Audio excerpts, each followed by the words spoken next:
Hello 2026, যারা জীববিজ্ঞান প্রথম পত্রে প্লাস পেতে যাচ্ছ তোমাদের জন্য এই ক্লাসটা। আমি মেহেদী হাসান আছি তোমাদের সাথে বায়োলজি ইনস্ট্রাক্টর হিসেবে। বেশি কথা বলবো না, বেশি কথা বললেই সময় নষ্ট। আমরা ডিরেক্ট ক্লাসে চলে যাব। কারণ হচ্ছে কি, আজকে আমাদের হাতে সময় খুবই অল্প এবং আমরা খুব স্বল্প সময়ে আমাদের এই স্লাইডগুলো দেখবো। তোমরা কি কি পড়লে এবং এই সময়ে কোন টপিকগুলো বেশি পড়লে তোমরা এইচএসসি তে ভালো একটা রেজাল্ট করতে পারবা জীববিজ্ঞান প্রথম পত্র। ওকে, তাহলে আমরা শুরু করে দিচ্ছি বেশি কথা না বলে। ওকে, চলো আমরা আমাদের প্রথম যে স্লাইডটা আসে সেই স্লাইড কি, প্রথম অধ্যায় যেটা আছে আমাদের, দেখো উদ্ভিদ বিজ্ঞান প্রথম পত্রের প্রথম অধ্যায় কোষ ও এর গঠন। ঠিক আছে, অধ্যায়টা অনেক বড় একটা অধ্যায়, কিন্তু যদি তুমি বলো যে সিকিউ আসে কোথা থেকে ভাইয়া, সিকিউ খুবই লিমিটেড জায়গা থেকে আসে। সো এই জায়গাগুলো আমরা তোমাদের এখানে ক্লিয়ার করছি। আমি এগুলান বোঝাবো না, কারণ এগুলানের সবগুলান ক্লাস তোমরা কি পাবা, আমাদের প্রাইভেট যে গ্রুপ আছে সেখানে পাবা। তোমরা যদি এনরোল করতে চাও, আমাদের বর্তমান অফার চলতেছে 599 টাকা, তোমরা অবশ্যই এনরোল করে ফেলবা। ওকে, তাহলে আসো এখন যে প্রথম অধ্যায় যেটা আছে কোষ ও কোষের গঠন। কোষ ও কোষের গঠন থেকে আমরা কি কি পড়বো। ওকে, শুরু করে দেই। তাহলে দেখো প্রথমে আসি, আমাদের এখান থেকে পড়তে হবে কি ভাই। অ্যাকচুয়ালি দেখো এখান থেকে পড়ার মতো জিনিস খুবই অল্প। প্রথম যেটা হচ্ছে, এইখানে অনেকগুলো মডেল আছে, তাই না? বলো, মডেলের মধ্যে প্রথমে কি আছে? সিঙ্গার নিকলসনের মডেল আছে, তারপরে হচ্ছে ফ্লুইড মোজাইক মডেল আছে, তারপর হচ্ছে বেশ কিছু ধরনের মডেল আছে, তাই তো? সোজা কথা একটা মডেল পড়বা, তার তাহলেই তোমাদের কি হয়ে যাবে, এটা ফুলফিল একদম। বুঝতে পারছো? দেখো প্রথমে হচ্ছে আমাদের সেই ফ্লুইড মোজাইক মডেল দিয়ে এটা শুরু হয়ে গেছে।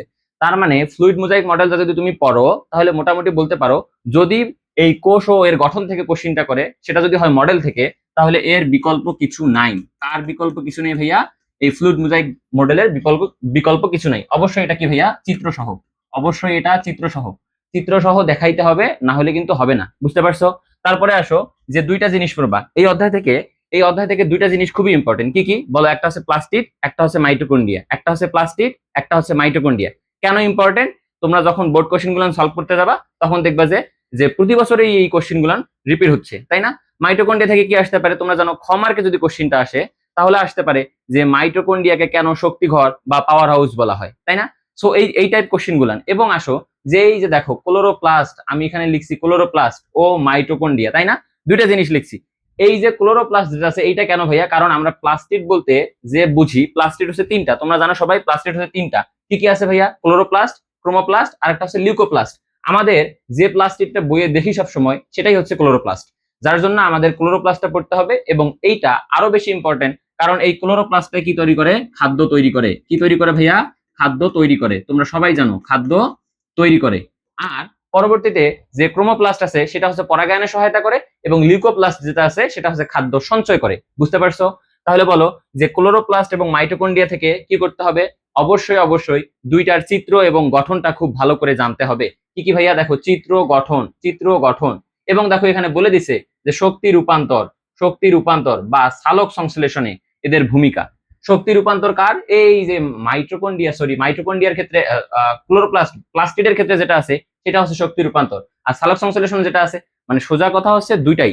তোমরা যখন উদ্ভিদ শারীরতত্ত্ব অধ্যায়টা পড়বা, সেখানে গিয়ে পাবা যে আমাদের যে ইয়াগুলা আছে, বলতে ওই যে তোমরা পড়ো না, কি বলে, গ্লাইকোলাইসিস, তারপরে হচ্ছে অ্যাসিটাইল কোয়ে, ক্রেবস চক্র এবং ইটিসি, ইলেকট্রন ট্রান্সপোর্ট চেইন, সেই জিনিসগুলান মূলত এই মাইটোকন্ড্রিয়া এবং আমাদের কোথায় ঘটে ভাইয়া বলো? আমাদের এই যে কোষ প্রাচীর, সাইটোপ্লাজম যেটা আছে, সাইটোপ্লাজমে শুধু একটা ঘটবে, সেটা হচ্ছে গ্লাইকোলাইসিস। বাদ বাকি তিনটাই ঘটবে আমাদের মাইটোকন্ড্রিয়াতে। বুঝতে পারছো? কি কি? Acetyl CoA, electron transport chain and Krebs চক্র। ওকে ফাইন, আমরা এটা বুঝলাম। এখন আসো তার পরবর্তীতে আমরা এখান থেকে কি শিখবো? সব থেকে ভাইটাল যে টার্মটা আছে, সব থেকে ভাইটাল যে টপিকটা আছে, সেটাই হচ্ছে ডিএনএ রেপ্লিকেশন এবং ট্রান্সক্রিপশন। কি কি ভাইয়া?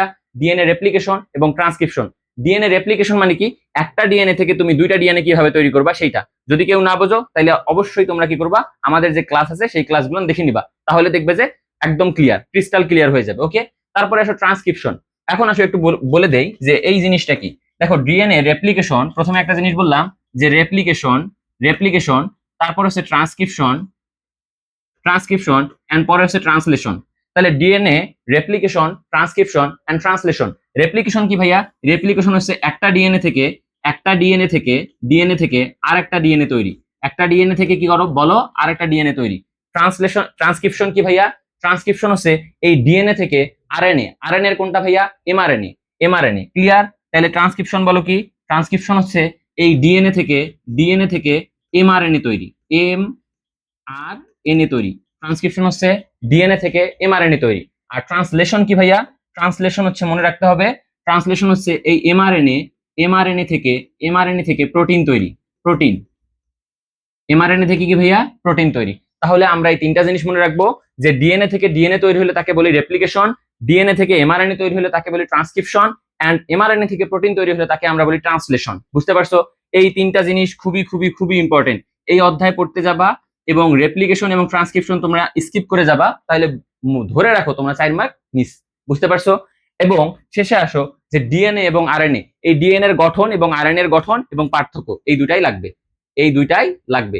তাহলে এই কয়েকটা জিনিস পড়ো, দেখবা যে ইনশাআল্লাহ তোমরা এই অধ্যায় থেকে যদি কোশ্চিন আসে কমন পেয়ে যাবা। তোমরা যে বোর্ডেই হও না কেন এই কয়েকটা টপিক পড়ে যাও এই অধ্যায় থেকে, আমরা বিশ্বাসী যে এইখান থেকে তোমরা কোশ্চিন কমন পেয়ে যাবা। বুঝতে পারছো?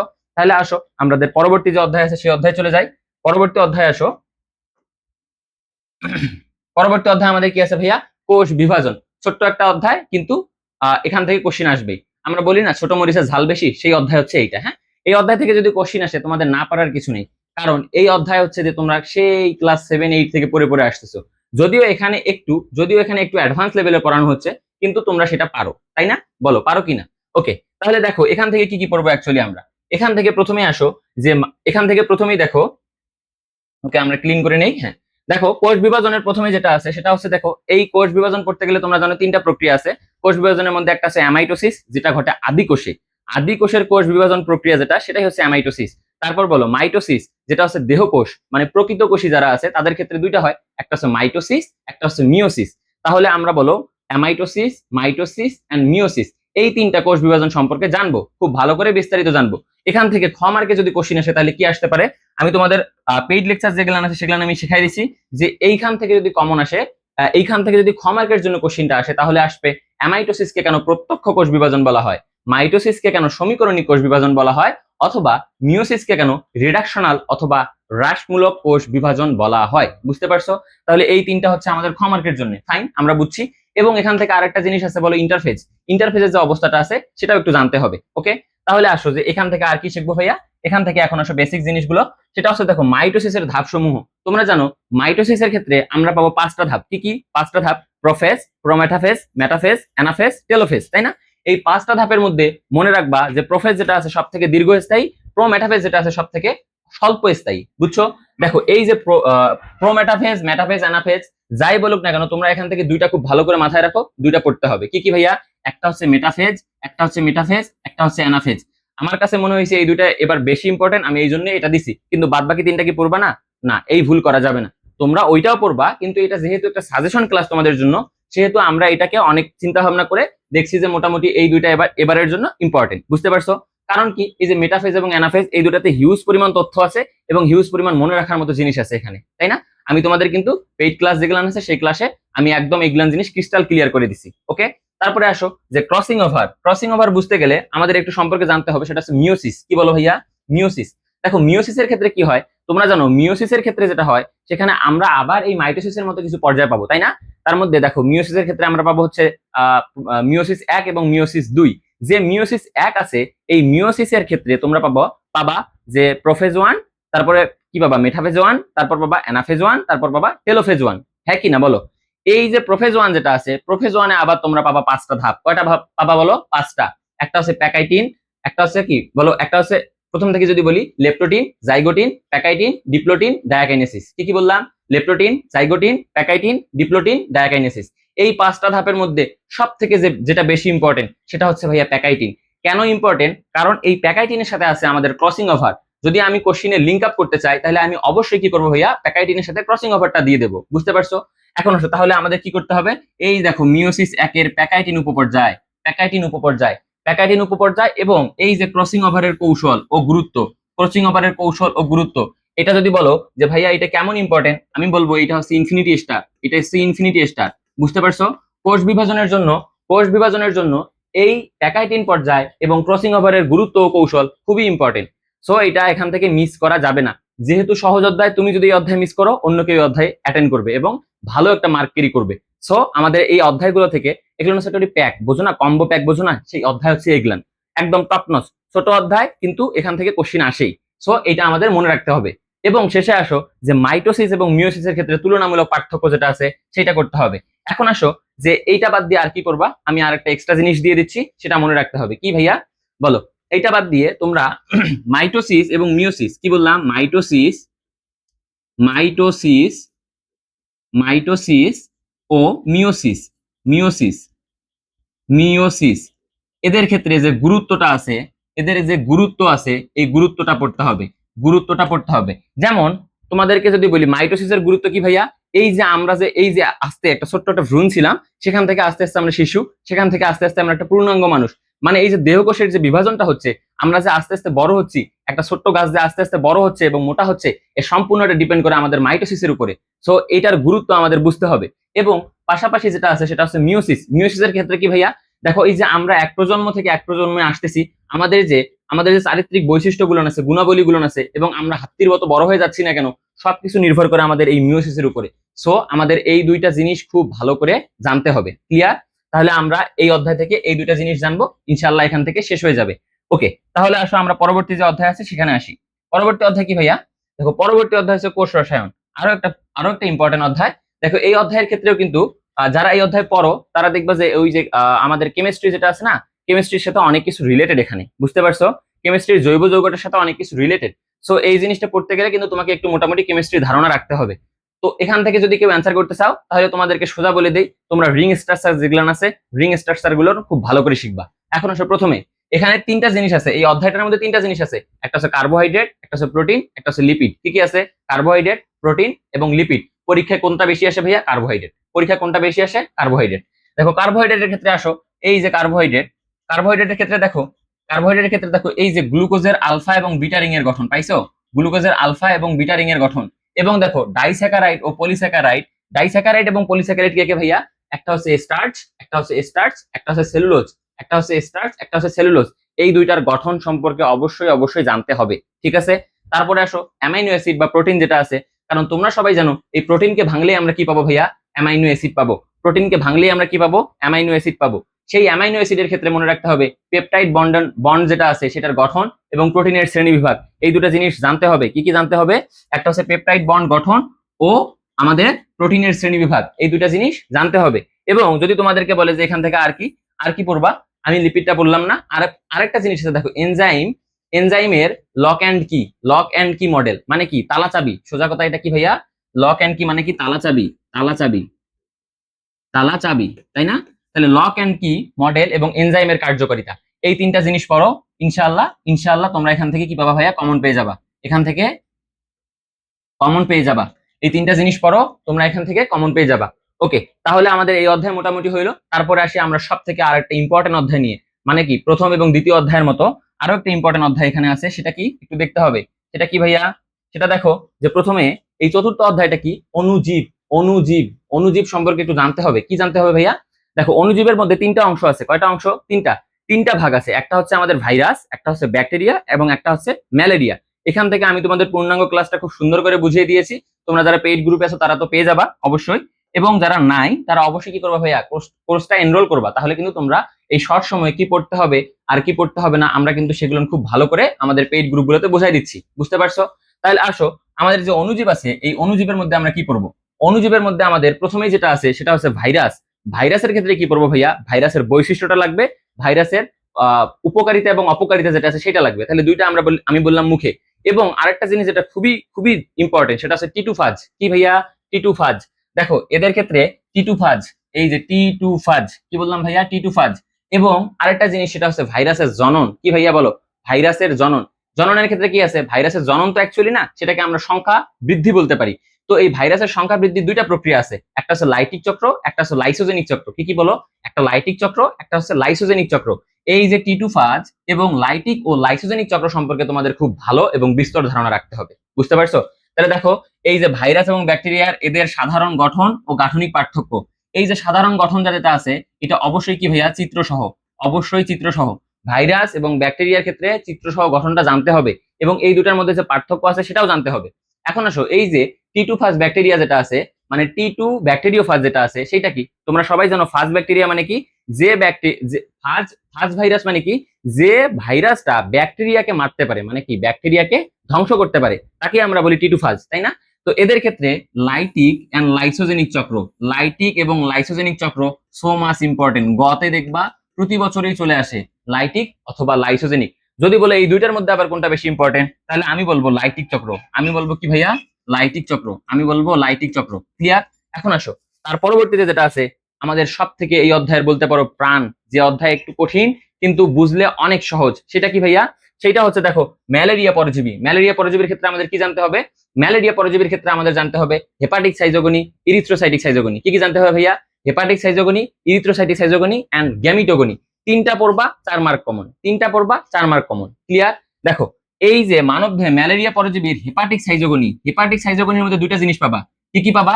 হেপাটিক সাইজোগনির মধ্যে তোমরা একটা পাবা পিরি এরিথ্রোসাইটিক সাইজোগনি, একটা পাবা এক্সো এরিথ্রোসাইটিক সাইজোগনি। কি কি? একটা পাবা পিরি এরিথ্রোসাইটিক সাইজোগনি, একটা পাবা এক্সো এরিথ্রোসাইটিক সাইজোগনি। এই দুটা সুন্দর করে বর্ণনা করে দিবা, তাহলে তোমাদের এই হেপাটিক সাইজোগনি ক্লিয়ার। তারপর আসে যে এরিথ্রোসাইটিক সাইজোগনি। এরিথ্রোসাইটিক সাইজোগনি কোনটা? ওই যে যেখানে তুমি সিগনেট রিং পাবা, রোজেট দশা পাবা, ট্রোফোজয়েড পাবা, সেটাই হচ্ছে আমাদের এরিথ্রোসাইটিক সাইজোগনি। তাহলে এখানে বলো যে এরিথ্রোসাইটিক সাইজোগনি আমাদের ক্লিয়ার। এবং সর্বশেষে আমরা এসফ্রোজয়েড বানানোর জন্য যে গ্যামিটোগনি আছে, এই গ্যামিটোগনিটা খুব ভালোভাবে জানতে হবে, বুঝো? তাহলে এই যে এখানে আমি একটু নতুন করে অ্যাড করে দিলাম গ্যামিটোগনি, গ্যামেটোগনি। ক্লিয়ার? তাহলে এখানে পাবো আমরা কি বলো গ্যামেটোগনি। ওকে, তাহলে আমরা এই যে ম্যালেরিয়া পরজীবী যেটা আছে, ম্যালেরিয়া পরজীবী থেকে তিনটা জিনিস শিখবো।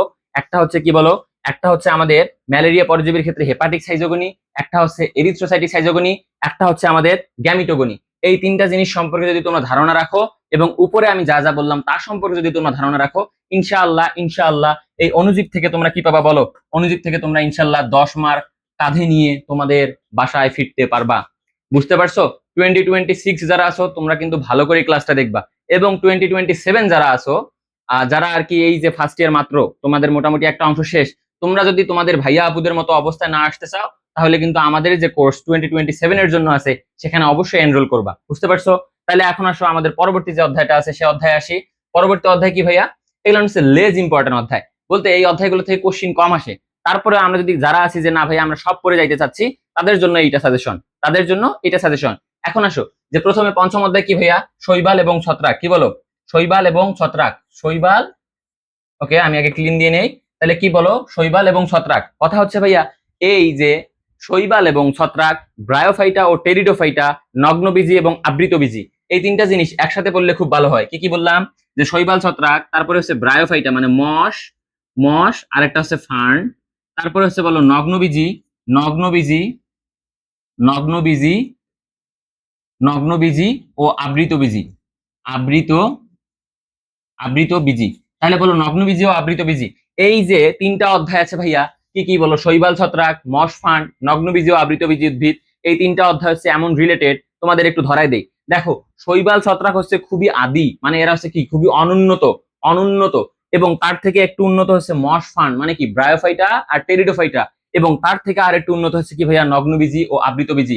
তাহলে আমরা যদি বলি যে শৈবাল ছত্রাক হচ্ছে সব থেকে কম উন্নত, মাঝামাঝি পর্যায়ে আছে আমাদের মশ ফান্ড, এবং সব থেকে উন্নত পর্যায়ে আছে আমাদের নগ্নবীজি ও আবৃতবীজি। বুঝতে পারছো? তাহলে আমরা শৈবাল ছত্রাক থেকে কি জিনিসটা শিখবো? দেখো শৈবাল ছত্রাক থেকে আমাদের জানতে হবে যেটা 3 স্টার ইম্পর্টেন্ট, সেটা হচ্ছে ভাইয়া ইউলোথ্রিক্স। ইউলোথ্রিক্স কি বললাম? ইউলোথ্রিক্স। ইউলোথ্রিক্স এর গঠন, অযৌন ও যৌন প্রক্রিয়া।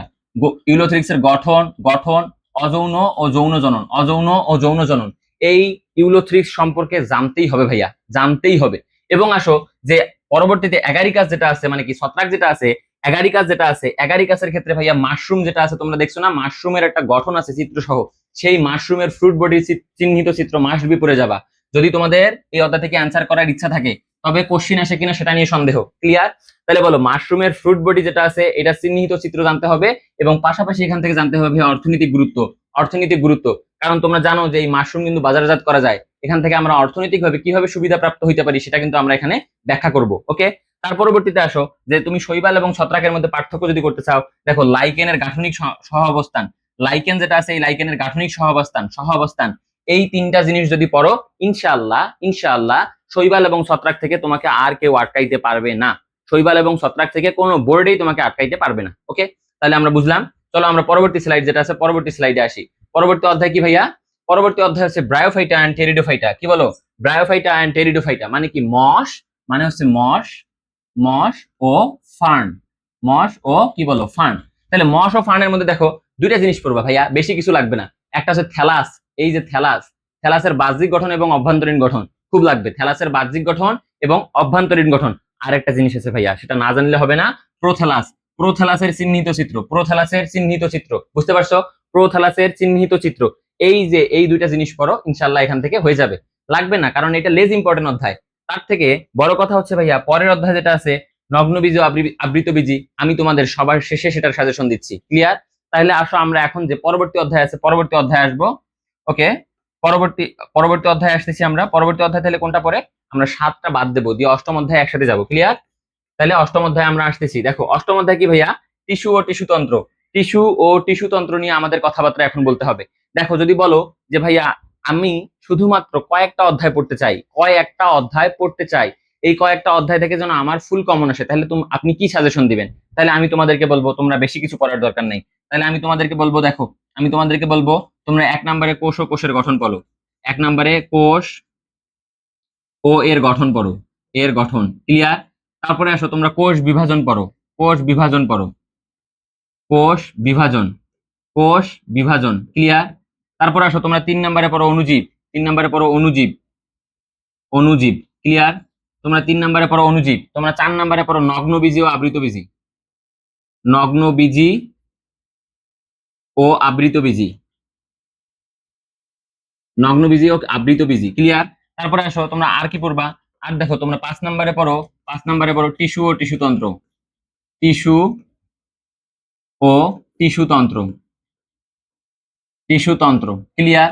তারপরে আসো 6 নম্বর যেটা আছে, 6 নম্বরে তোমরা পড়ো উদ্ভিদ শারীরতত্ত্ব, উদ্ভিদ, উদ্ভিদ শারীরতত্ত্ব, উদ্ভিদ শারীরতত্ত্ব। তোমরা 7 নম্বর যদি কেউ রিস্ক এড়াইতে চাও, ধরো এই 6টা পড়লে তোমরা 50 মার্ক পাবা। আমি বলে দিচ্ছি, এই 6টা পড়লে তোমরা 50 মার্ক পাবা। তোমরা যদি কেউ রিস্ক এড়াইতে চাও, তাহলে তোমরা পড়তে পারো কোষ রসায়ন অথবা উদ্ভিদ প্রজনন। কি কি বললাম? হয় 3 অধ্যায় অথবা আমাদের 10 অধ্যায়, হয় 3 অধ্যায় অথবা 10 অধ্যায়। যদি কেউ তোমরা রিস্ক নিতে না চাও, আর যদি তোমরা বলো যে না ভাইয়া আপনার কথার উপর বিশ্বাস করলাম, আমরা এই 6টা অধ্যায় পড়বো, এই 6টা অধ্যায় ভাইয়া তোমাদের 50 মার্ক এনে দেবো আমি, এই 6টা অধ্যায় তোমাদের 50 মার্ক তোমাদের এনে দিব। ক্লিয়ার? এখন আসো যে পরবর্তীতে, তাহলে বোঝো পরবর্তীতে যেটা জিনিস, পরবর্তীতে আমি তাহলে কি বলতেছি দেখো এখানে, এই যে আমাদের টিস্যু ও টিস্যুতন্ত্র, টিস্যু ও টিস্যুতন্ত্র থেকে তাহলে আমরা কি কি পড়বো ভাইয়া? আপনি তো বললেন যে টিস্যু টিস্যুতন্ত্র খুবই ইম্পর্টেন্ট, তাহলে বলো, চলো চলো এখান থেকে দেখি কি কি পড়বো। দেখো পত্ররন্ধ্রের গঠন ও এর প্রকারভেদ। পত্ররন্ধ্র গঠন, পত্ররন্ধ্র কোনটা ভাইয়া? তোমরা সবাই জানো যে এই যে আমাদের একটা রক্ষীকোষ থাকবে, এপাশে আর একটা রক্ষীকোষ থাকবে, এপাশে আর একটা রক্ষীকোষ থাকবে, এবং এই দিক থেকে আমাদের কি থাকবে ভাইয়া? সাবসিডিয়ারি কোষ, মানে হচ্ছে সহকারী কোষ। এই দিক থেকে আমাদের কি থাকবে? সহকারী কোষ, সহকারী কোষ, সহকারী কোষ। এই যে এটা হচ্ছে একটা পত্ররন্ধ্র, তাই না? তোমরা জানো সবাই। এই পত্ররন্ধ্রের গঠনটা কি? পত্ররন্ধ্রের গঠনটা জানতে হবে খুব ভালো করে। তাহলে দেখো পত্ররন্ধ্রের গঠনের মধ্যে তোমরা এখানে পাবে একটা বড় নিউক্লিয়াস, ঘন সাইটোপ্লাজম এবং বহু ক্লোরোপ্লাস্ট। এই 3টা জিনিস না লিখবা, মানে না লিখে আসবা না। তাহলে পত্ররন্ধ্র লিখবা, আর এই 3টা জিনিস না লিখবা হবে না। কি কি? একটা হচ্ছে বড় নিউক্লিয়াস, একটা হচ্ছে বহু ক্লোরোপ্লাস্ট, একটা হচ্ছে কি বলো? ঘন সাইটোপ্লাজম। ক্লিয়ার? এগুলো হচ্ছে সাবসিডিয়ারি কোষ, এগুলোর মধ্যে নিউক্লিয়াস থাকতে পারে, সাবসিডিয়ারি কোষ। এবং এই পত্ররন্ধ্রের উপর ভিত্তি করে তোমরা কয়েকটা প্রকারভেদ পাবা। ধরো কি কি প্রকারভেদ পাবা? কি কি প্রকারভেদ পাবা বলো দেখি? একটা হচ্ছে ডায়াসাইটিক, ডায়াসাইটিক, ডায়ামানিক। এই যে পত্ররন্ধ্র আমাদের রক্ষীকোষ যেটা আছে, এই রক্ষীকোষের সাথে যদি প্রস্থ বরাবর অবস্থান করে, যদি দৈর্ঘ্য বরাবর অবস্থান করে, তাহলে প্যারাসাইটিক। তারপরে তোমরা পাবে অ্যানিসোসাইটিক, অ্যানোমোসাইটিক। মানে বেশ কিছু 5-7টা প্রকারভেদ আছে, তোমরা এটা তোমরা বই থেকে পড়ে নিবা, বুঝতে পারছো? এবং পত্ররন্ধ্রের গঠনটা তোমাদের পড়ে নিতে হবে। তাহলে আমি এতটুকু ক্লিয়ার করে দিই। তাহলে পত্ররন্ধ্রে কি করতে হবে? গঠনটা পড়তে হবে। ক্লিয়ার? পত্ররন্ধ্রের গঠনটা, পত্ররন্ধ্রের গঠন ও এর প্রকারভেদ, ও এর প্রকারভেদ। এখন আসো তারপরে আমরা কি শিখবো? তারপরে আর একটা ভাইটাল জিনিস শিখবো ভাইয়া। সব থেকে যদি বলো ভাইয়া টিস্যু ও টিস্যুতন্ত্র থেকে আমি 4টা মার্ক কমন চাই, আমার কি পড়তে হবে?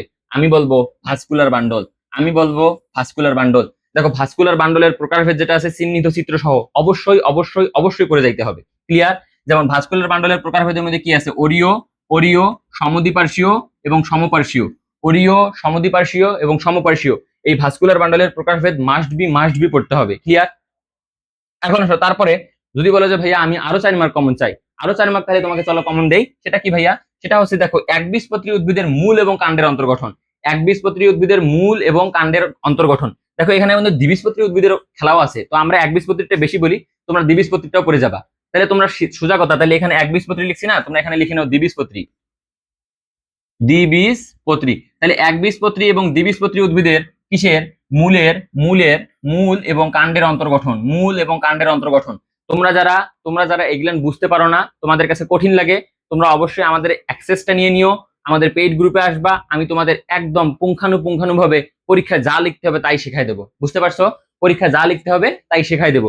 তাহলে তোমরা কি এটা দেখছো? যারা দেখো নাই তারা আবার বলতেছি দেখো। তোমরা যদি বলো যে ভাইয়া আমাকে সংক্ষেপ করে দেন, পরীক্ষার আর আছে অল্প কয়েকটা দিন, আমরা কি বলবো?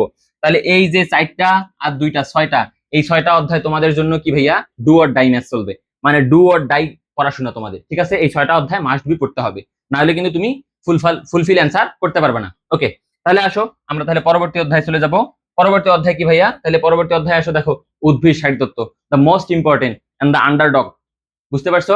তাহলে এইটা হচ্ছে আমাদের উদ্ভিদ শারীরতত্ত্ব। কি বলো? উদ্ভিদ শারীরতত্ত্ব। উদ্ভিদ শারীরতত্ত্ব থেকে কি কি পড়বো? এই অধ্যায়টা অনেক বড়, এই অধ্যায়টাও অনেক বড়, কিন্তু কথা হচ্ছে ভাইয়া সিকিউ এর জন্য অধ্যায়টা ছোট, সিকিউ এর জন্য অধ্যায়টা ছোট। কি কি আছে দেখো? নিষ্ক্রিয় এবং সক্রিয় পরিশোষণ, নিষ্ক্রিয় এবং সক্রিয় পরিশোষণ। আর যদি তুমি মতবাদ পড়তে চাও তাহলে তুমি মতবাদ পড়বা কি? লুন্ডেগর মতবাদ ও সাইটোক্রোম পাম মতবাদ। কি কি বললাম? লুন্ডেগর মতবাদ ও সাইটোক্রোম পাম মতবাদ। তাহলে নিষ্ক্রিয় ও সক্রিয় পরিশোষণের ক্ষেত্রে পড়তে হবে লুন্ডেগর মতবাদ ও সাইটোক্রোম পাম মতবাদ। ঠিক আছে? তাহলে এই দুটো আমরা পড়বো। এখন আসো, তারপরে আমাদের ইম্পর্টেন্ট কি আছে ভাইয়া? বলো প্রচ্ছেদন। দেখো এই যে এখানে 3টা জিনিস আছে, একটা হচ্ছে সালোক সংশ্লেষণ, একটা হচ্ছে প্রচ্ছেদন এবং একটা হচ্ছে শ্বসন। কি কি বললাম? সালোক সংশ্লেষণ, প্রচ্ছেদন, একটা হচ্ছে শ্বসন। এই 3টার মধ্যে 3টাই ইম্পর্টেন্ট, 3টাই ইম্পর্টেন্ট। তাহলে প্রথমে আসো প্রচ্ছেদন। প্রচ্ছেদন সম্পর্কে কি জানবা? দেখো একটু আগে তোমাদের আমি রক্ষীকোষ পড়ায় আসছি না? রক্ষীকোষের যেটা পড়বা সেটাই হচ্ছে প্রচ্ছেদন। রক্ষীকোষের কাজে হচ্ছে কি করা? পড়ো প্রচ্ছেদন করা। ওকে, তাহলে দেখো এই যে পত্ররন্ধ্র খোলা ও বন্ধ হওয়ার আধুনিক মতবাদ, পত্ররন্ধ্র খোলা এবং বন্ধ হওয়ার আধুনিক মতবাদ। আধুনিক মতবাদ কোনটা ভাইয়া? যেটা শায়েরি এবং ইমামুরা দেয় সেটা কিন্তু আমাদের পরবর্তীতে গিয়ে আধুনিক মতবাদ। আধুনিক মতবাদ যেটা আছে সেইটা কি ভাইয়া? স্টার সুগার মতবাদ, স্টার সুগার মতবাদ বা পটাশিয়াম আয়ন মতবাদ যেটা আছে। তাহলে স্টার সুগার মতবাদ সোজা কথা ভাইয়া, আমাদের বইয়ে যেটা আধুনিক মতবাদ লেখা আছে আমরা সেটাই পড়বো, এত কথা নাই। বুঝছো? তারপরে আসো যে সালোক সংশ্লেষণ। সালোক সংশ্লেষণে কি তৈরি হয়? খাদ্য তৈরি হয়। এখন এই সালোক সংশ্লেষণ থেকে কি পড়বা? দেখো সালোক সংশ্লেষণের 2টা গতিপথ আছে, একটা হচ্ছে C3 গতিপথ, একটা হচ্ছে C4 গতিপথ। যদি পার্থক্য আকারে আসে তাহলে আসবে C3 গতিপথ এবং C4 গতিপথের মধ্যে পার্থক্য করো, অথবা গতে আসতে পারে যে C3 গতিপথের তুমি বিক্রিয়াগুলান যেগুলো আছে, সাইকেল যেটা আছে, সেই C3 গতিপথ বা C3 চক্রটা তুমি ব্যাখ্যা করো। বুঝছো? তাহলে দেখো এই C3 চক্র মানে কি? কেলভিন চক্র। বিজ্ঞানী কেলভিন হচ্ছে C3 চক্রটা দেয় এবং বিজ্ঞানী হ্যাস এবং স্ল্যাক C4 চক্রটা দেয়। দেখো এইটা ঘটে একবীজপত্রীর ক্ষেত্রে, এইটা ঘটে আমাদের C3 চক্র যেটা আছে, এটা ঘটে আমাদের সাধারণ যে উদ্ভিদগুলো আছে। আর এইটা হচ্ছে তাপমাত্রা বেশি যে উদ্ভিদগুলো, যেমন কি কি হতে পারে? যেমন মনে করো যে ভুট্টা, ঠিক মনে করো যে গরম অঞ্চলের উদ্ভিদ না, এই উদ্ভিদগুলোর ক্ষেত্রে ঘটে আমাদের C4 চক্র। ওকে, তাহলে আসো এবং এদের মধ্যে পার্থক্য ও গুরুত্ব দেখো, এদের মধ্যে পার্থক্য ও গুরুত্ব। এবং সর্বশেষে যা মোস্ট ভাইটাল, সর্বশেষে কি ভাইয়া? শ্বসন।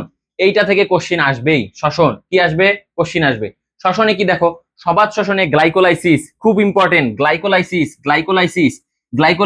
এবং ক্রেবস চক্রের ধাপসমূহ 2টা জিনিস, একটা হচ্ছে গ্লাইকোলাইসিস, একটা হচ্ছে ক্রেবস চক্র, একটা হচ্ছে গ্লাইকোলাইসিস, একটা হচ্ছে ক্রেবস চক্র। দেখো এই ক্রেবস চক্রে কিন্তু তুমি এটিপির একটা হিসাব পাবা, 36 অণু এটিপির একটা হিসাব পাবা, কারণ তোমরা শিখে আসছো যে ভাইয়া 38 অণু এটিপি তৈরি হয়, কিন্তু তোমরা এখন জানো সবাই যে সেখান থেকে 2 অণু আমাদের কি হয়? প্রথমেই খরচ হয়ে যায় কোথায়? গ্লাইকোলাইসিসে খরচ হয়ে যায়।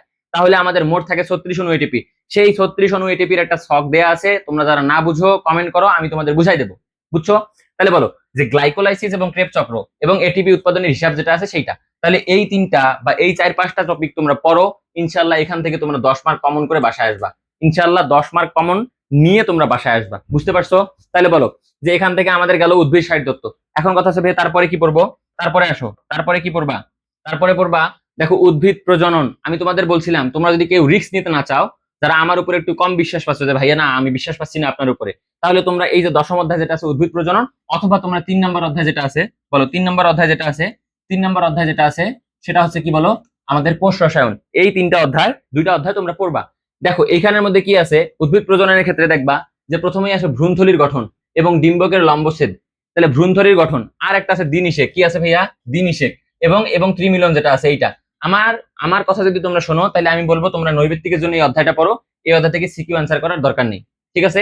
ওই যে পরবর্তীতে তোমরা গিয়ে পড়বা যে গ্যামিটোগনি, তারপরে স্পোরোগনি, এগুলো জিনিস পড়বা, অত ঝামেলায় যাওয়ার দরকার নেই। আমি যা বলতেছি শোনো, কাজে লাগবে। বুঝতে পারছো? শেষ সময় আসছো, এতদিন অনেক পণ্ডিতি করছো, এখন আর পণ্ডিতি করার দরকার নেই। এখন যা বলতেছি শুনে যাও এবং ওই অনুযায়ী পড়ো, তোমার এ প্লাস নিয়ে আসার দায়িত্ব আমার। বুঝতে পারছো? ওকে, তারপরে আসো তাহলে আমরা পরবর্তী যে অধ্যায়টা আছে পরবর্তী অধ্যায়ে আসি। পরবর্তী অধ্যায় কি ভাইয়া? পরবর্তী অধ্যায় হচ্ছে জীব প্রযুক্তি। জীব প্রযুক্তি মানে শেষ অধ্যায়। এই অধ্যায় থেকে কোশ্চিন আসতে পারে, কারণ এই অধ্যায় থেকে একটা কোশ্চিন দিবেই। তোমরা যদি কেউ মনে করো যে ভাইয়া আমরা তো এতদিন পড়ি নাই, চুরি চামারি করতে চাই, তাহলে আমাদের কি করতে হবে? এই অধ্যায় পড়ে যাইও, এই অধ্যায় পড়ে যাইও যারা এতদিন পড়াশোনা করো নি, ঠিক আছে? কারণ এই অধ্যায় থেকে ওই যে অনেক গাল গল্প লিখতে পারবা বাংলা সাহিত্যের মতো। হ্যাঁ, তাহলে দেখো প্রথমে আসো টিস্যু কালচার। টিস্যু কালচারের ধাপসমূহ, টিস্যু কালচারের ধাপসমূহ ক্লিয়ার, টিস্যু কালচারের ধাপসমূহ এবং কৃষি উদ্ভিদের উন্নয়নের অবদান। তারপরে আসে দেখো ইনসুলিন বা প্লাজমিড ব্যবহার করে রিকম্বিনেন্ট ডিএনএ তৈরির ধাপসমূহ।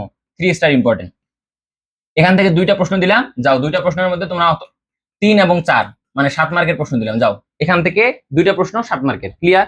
তাহলে বলো, আমি তোমাদের একটা অধ্যায় ছেড়ে আসছি, সেটা কি? নগ্নবীজি ও আবৃতবীজি, যেটাকে আমি বলছিলাম যে ভাইয়া এইটা অধ্যায় খুবই ইম্পর্টেন্ট। চলো এখন সেখানে আসবো। ওকে, দেখো নগ্নবীজি এবং আবৃতবীজি। ওকে দেখি, ওকে গুড। তাহলে বলো নগ্নবীজি ও আবৃতবীজি কি বললাম? নগ্নবীজি, নগ্নবীজি ও আবৃতবীজি, আবৃতবীজি। ক্লিয়ার? নগ্নবীজি ও আবৃতবীজি। ভাইয়া এখান থেকে কি পড়বো? আমি অবশ্যই বলছিলাম তোমাদের, এখানে মনে আছে কিনা, এটা কিন্তু একটা 3 স্টার ইম্পর্টেন্ট অধ্যায়, এটা একটা 3 স্টার ইম্পর্টেন্ট অধ্যায়। এখান থেকে কি পড়বা ভাইয়া? নগ্নবীজি ও আবৃতবীজি থেকে যেটা প্রথমেই পড়বা সেটা হচ্ছে বলো বৈশিষ্ট্য। বৈশিষ্ট্য কার বৈশিষ্ট্য? বৈশিষ্ট্য কার বৈশিষ্ট্য বলো? বৈশিষ্ট্য হচ্ছে নগ্নবীজি ও আবৃতবীজির বৈশিষ্ট্য। নগ্নবীজি ও আবৃতবীজির বৈশিষ্ট্য। নগ্নবীজিতে তোমরা একটা জিনিস পাবা, সেটা হচ্ছে সাইকাস। কি পাবা বলো? সাইকাস। তাহলে তার পরবর্তীতে আসো সাইকাস। এই সাইকাসের বৈশিষ্ট্য, সাইকাসের বৈশিষ্ট্য। যদি খ নাম্বারে কোশ্চিন আসে তাহলে কোশ্চিন আসবে সাইকাসকে কেন পামফার্ন বলা হয়, সাইকাসকে কেন পামফার্ন বলা হয়। বুঝতে পারছো? তাহলে বলো সাইকাসের বৈশিষ্ট্য। আসো তারপর 3 নাম্বার কি পড়বা? 3 নাম্বারে দেখো এই নগ্নবীজি ও আবৃতবীজি থেকে তোমরা একটা জিনিস পাবা, সেটা দেখো একটু একটু চিন্তা করো যে নগ্নবীজি ও আবৃতবীজি উদ্ভিদের মধ্যে অনেক ধরনের জিনিস আছে। তার মধ্যে তোমরা শেষের দিকে যাবা, শেষের দিকে দেখবে যে ফুল, ফুল জবা ফুল এবং ধান ফুল দুইটার ক্ষেত্রে ব্যাখ্যা করা হয়েছে এদের পুষ্প প্রতীকটা। তুমি ডিরেক্ট একবারে লিখে নাও জবা ফুলের পুষ্প প্রতীক। জবা ফুল, জবা ফুলের পুষ্প, পুষ্প এই সম্পর্কে আমাদের কি করতে হবে? পূর্ণাঙ্গ ধারণা রাখতে হবে। জবা ফুলের পুষ্প। ক্লিয়ার? তাহলে জবা ফুলের পুষ্প। এবং যেটা জিনিস না জানলেই নয়, যেটা জিনিস না জানলেই নয় কি ভাইয়া? একটা হচ্ছে পয়েসি, পোয়াসি বা পয়েসি, পোয়াসি। ওকে বলো পোয়াসি, পোয়াসি এবং মালভেসি। এবং কি বলো? Malvaceae, Malvaceae. তাহলে পোয়াসি এবং মালভেসি গোত্র যে দুইটা আছে, এই দুইটা শনাক্তকারী বৈশিষ্ট্য। কি বলো? শনাক্তকারী বৈশিষ্ট্য, শনাক্তকারী, শনাক্তকারী, শনাক্তকারী। ক্লিয়ার? শনাক্তকারী বৈশিষ্ট্য। তাহলে বলো পোয়াসি এবং মালভেসি গোত্র যেটা আছে সেটার শনাক্তকারী বৈশিষ্ট্য এবং এইটার এমনি যে বৈশিষ্ট্যগুলো আছে সেগুলো জানতে হবে। সোজা কথা, পোয়াসি মানে কি ভাইয়া? ঘাস গোত্র। পোয়াসি মানে কি ভাইয়া? ঘাস গোত্র, ঘাস গোত্র, ঘাস গোত্রের বৈশিষ্ট্য এবং মালবেসি গোত্রের বৈশিষ্ট্য। এই তিনটা জিনিস পড়ো। দেখো জবা ফুলের পুষ্প বিন্যাস যেটা আছে সেটা পড়ো, এখান থেকে পড়ো, এখান থেকে পড়ো বৈশিষ্ট্যগুলো এবং পোয়াসি এবং মালবেসি সম্পর্কে তোমরা ধারণা রাখো। এখান থেকে 10 মার্ক তোমাকে কে না দেয় সেটা আমি দেখবো। বুঝতে পারছো? তাহলে বলো এই যে তোমাদের এতক্ষণ ধরে বললাম, এইটা হচ্ছে তোমার উদ্ভিদ বিজ্ঞান প্রথম পত্রের। যদি তোমরা মনে করো যে তোমাদের শেষ সময়, মানে তোমরা এখন চাচ্ছ যে ভাইয়া আমাদের যে কোনো মূল্যে এ প্লাস লাগবে, আমি যে কয়েকটা টপিক তোমাদের এখানে দাগাই দিলাম বা তোমাদের এখানে বললাম, এই কয়েকটা টপিক পড়ো, ইনশাআল্লাহ তোমরা বায়োলজিতে কি করবা বলো? ইনশাআল্লাহ তোমরা বায়োলজিতে 80+ বলতে কি বলো?